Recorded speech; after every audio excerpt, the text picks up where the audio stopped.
చెప్తున్నాను. నా పేరు ఎల్లమ్మ. మా ఆయన వచ్చి బండి తోలుతున్నారు. మేము వచ్చి లోడ్ బండి పెట్టుకొని రన్ చేస్తున్నాము.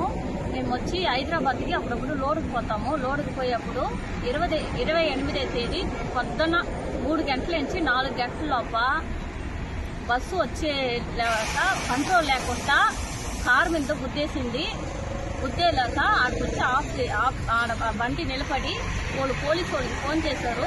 పోలీసు వాళ్ళు వచ్చారు. మా ఇంటి కొడుకుని పోయొచ్చి ఒక రోజు ఫుల్గా ఆడ పెట్టుకోండేసి ఆ డాక్టర్ డ్రైవర్ అంతా వచ్చారు.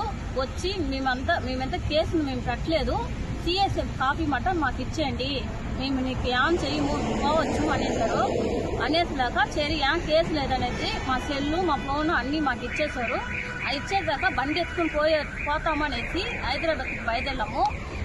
హైదరాబాద్కి బయలుదేరేప్పుడు ఆడ కొంచెం వచ్చి మా 2 బాక్సులు ఉన్నది, ఫాస్ట్ హాస్పిటల్ దగ్గర మీరు డ్రాప్ చేయండి అని చెప్పేసి ఒక మనిషిని పక్కనే కూర్చోబెట్టి పంపించారు. వద్దనేస్తే కూడా లేదు కొంచెం పంపించండి అని చెప్పారు.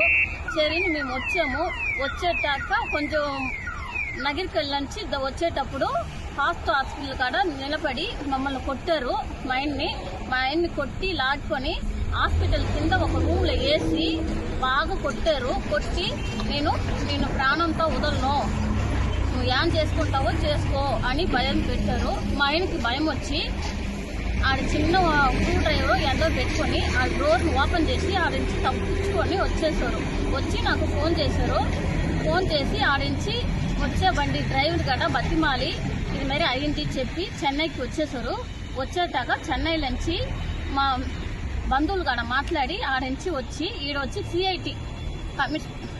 సిఐటి కదా సిఐటి ఆడించి వచ్చి బతిమాలి మా పోలీస్ స్టేషన్ వచ్చి వాళ్ళు బాగా హెల్ప్ చేశారు. ఆంధ్ర వాళ్ళు హెల్ప్ చేసి నాకు మా బండిని మా కాడ ఇచ్చారు. మా కాడ మా పోలీసు వాళ్ళు ఆ డాక్టర్ వాళ్ళు వచ్చి 5 లక్షలు అడిగారు. 5 లక్షలు నా వల్ల కాదు మేము ఎప్పుడు వచ్చి బండిని పెట్టి రన్ చేస్తున్నామో మా వల్ల కాదు అన్నాము. నాకు 2.5 లక్షలకు వచ్చారు. అది కూడా మా వల్ల కాదు అన్నాము. 1 లక్షకి వచ్చారు. అది కూడా నా వల్ల కాదు, మేము లేకుండా ఫ్యామిలీ నాకు వచ్చి 50,000కి వచ్చారు.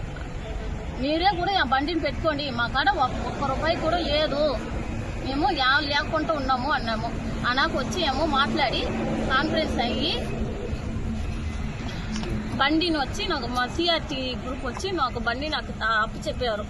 మాకు జరిగింది వేరే ఊరికి జరగకుండా చూసుకోవాలా. మేము చాలా కష్టపడాము, 5 రోజులు కష్టపడాము. ఫాస్ట్ హాస్పిటల్ వాళ్ళు ఇది మీద చేశారు. మాకు జరిగింది వేరే ఊరికి జరగకూడదు, వేరే డ్రైవర్కి జరగకూడదు, మీరే చూసుకోవాలా, మీరే మాకు సహాయం చేయాలా. నమస్కారం.